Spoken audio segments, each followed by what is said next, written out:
Aku sengaja naik taksi pulang karena aku juga tidak ingin menyusahkan mantan anak buahku di Makassar. Toh, ini juga bukan urusan kerjaan kok. Benar-benar urusan pribadi aku pulang menjenguk ke rumah.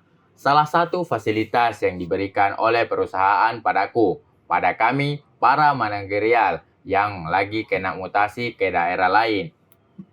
Setibanya di rumah, sepertinya istriku kedatangan tamu, apalagi dia tentu tidak menyiapkan penyambutan kedatangan suami tercintanya kali ini. Jadi aku rasa akan menarik melihat bagaimana ia saat menyadari keberadaanku di sini sekarang ini. Perlahan-lahan aku juga mendengar suara di ruang tamu yang sedang mengobrol. Salah satunya suara istriku. Assalamualaikum, Bunda. Ayah pulang. Waalaikumsalam. Tiga suara menjawab salamku yang hampir bersamaan ku dengar. Lalu mau tahu bagaimana ekspresi istriku saat ini? Langsung membelak-lak, berdiri dari duduknya di sofa, sembari menutup mulutnya dengan jemari lentiknya itu. Sembari menunjukkan ekspresi seakan tak percaya jika aku sudah berdiri di depan pintu rumah yang dalam kondisi terbuka lebar. Sejurus kemudian, ia berjalan ke arahku dengan mata yang berkaca-kaca, seakan cuek terhadap dua orang yang lagi ngobrol tali bersamanya di dalam rumah. Aku juga masih acuh pada mereka yang masih asing bagiku, karena bagiku, astagfirullah, ayah, kok gak bilang-bilang kalau mau pulang? Ujarnya yang langsung menghambur. Maafkan ayah, karena tidak mengabari bunda kalau mau pulang. Ya, kan namanya juga ngasih surprise. Ayah jahat. Hus, malu. Masa ada tamu malah mewek kayak gini? Begitu balasku sembari lembut kepalanya yang berkerudung. Ya, kedua tamunya, seorang lelaki dan seorang wanita yang berpenampilan. Oh tidak, tumben-tumbenan istriku mempunyai kenalan wanita yang serba tertutup seperti ninja itu ya. Oke, forget it. Gak penting juga menurutku membahasnya. Iya. Maaf bang. Begitu ujar istriku sembari menoleh ke arah dua orang yang berada di rumah ini. Oh iya. Sorry jika membuat suasana agak gimana gitu. Balasku pada mereka. Oh iya bun.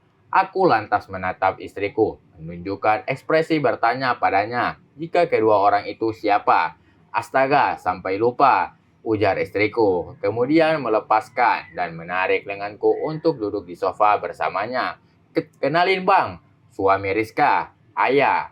Oh iya, Bibi Ros, itu adalah tante istriku, adik dari ibu mertuaku.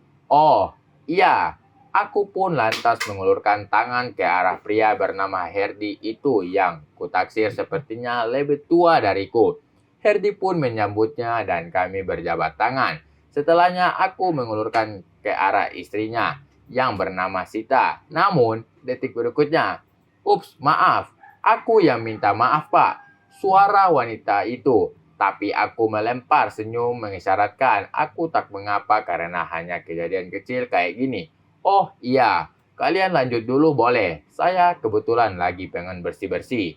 Gerah banget nih perjalanan seharian dari Bandung. Ujarku memungkasi mereka yang ingin lanjut mengobrol. Iya bang, gak masalah, balas Hedri. Tapi ya, itu istriku. Kenapa bun? Bang Herdi dan istrinya mau nginap sehari di sini. Karena besok mereka mau berangkat ke Bandung juga. Karena kebetulan Bang Herdi dapat kerjaan di sana. Nah loh, kebetulan banget gitu. Nah, makanya itu Bunda jadi excited karena ada keluarga di sana. Iya, insya Allah. Nanti kita bahas ya sayang. Dah ya, pada akhirnya aku tinggalkan mereka mengobrol di luar, sedangkan aku memilih masuk ke kamar. Yang kebetulan di kamar terdapat kamar mandi pribadi yang dapat kugunakan untuk mandi kemudian lanjut untuk tidur sejenak. Masak apa bun? Begitu tanyaku saat aku keluar dari kamar. Dari Begitu tanyaku saat aku keluar dari kamar. Ya, aku ingat sepupu istriku menginap semalam di rumah ini karena menurutnya besok mereka akan berangkat ke Bandung. Oh iya, Istriku ini berasal dari Kendari, Sulawesi Tenggara sana.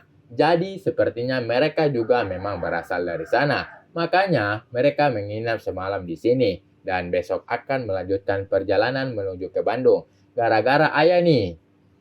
Ya kan namanya juga surprise bun. Balasku sembari kepalanya. Aku langsung menarik dirinya ke arahku ketika ingin kusosor. Ia menahan seraya berkata, "Malu ih ya, malu ih ayah. Tuh, ada Kak Sinta di sana." Aku langsung tergagap sendiri. Dan bagai gerakan slow motion, aku menoleh ke arah orang. Aku menatap sepasang mata milik istri sepupuku Rizka ini tanpa berkedip. Yang anehnya, wanita itu yang tengah mengatur makanan di atas meja menghentikan gerakannya dan membalas tatapanku. Tidak, aku langsung mengalihkan pandanganku ke arah lain hingga aku sadari dari ekor mataku wanita yang kumaksud kembali melanjutkan kegiatannya. Tapi, nanti malam tidak ada acara penolakan loh. Ya, bisikku pada istriku dan ia memanyunkan kepadaku. Awas loh kalau nolak. Kenapa harus nolak? Bunda kan juga lagi kangen. Balas istriku. Kami pun kemudian berjalan bersama menuju ke meja makan. Yang di sana, wanita berkerudung. Oh iya, mana suami kamu? Begitu tanyaku padanya. Lagi sholat di kamar. Kak, balasnya. Oh, paling bentar lagi Bang Herdi keluar, ya? Oke.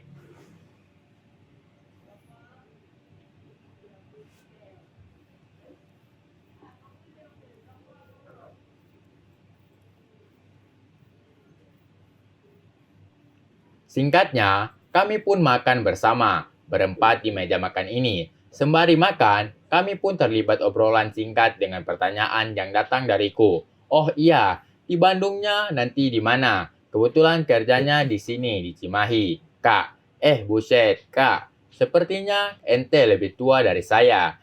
Deher, balasku pada pria itu, yang adalah sepupu istriku. April kemarin sih baru 32. Jadi nanti 8 bulan lagi. Baru masuk genap 33 tahun. Insya Allah panjang umur. Balasku padanya. Dia beda 10 tahun dong. Beda 10 tahun dong sama aneh. Tepok jidat. Jadi sekarang udah umur 42 dong. Balasku. Iya, ya udah aja. Saat aku dan Herdi mengobrol, pasangan kami sibuk memerhatikan saja tanpa menyela di tengah-tengah obrolanku bersama Herdi. Jadi kembali ke pertanyaan saya tadi, di Cimahi nanti kerjanya apa? Itu Den, kebetulan keluarga dari papa ngajakin kerja di pabrik itu. Oh, ya udah syukurlah. Jadi nanti saat Rizka ikut bersama saya ke Bandung, gak sendirian di sana. Nah, itu dia. Tadi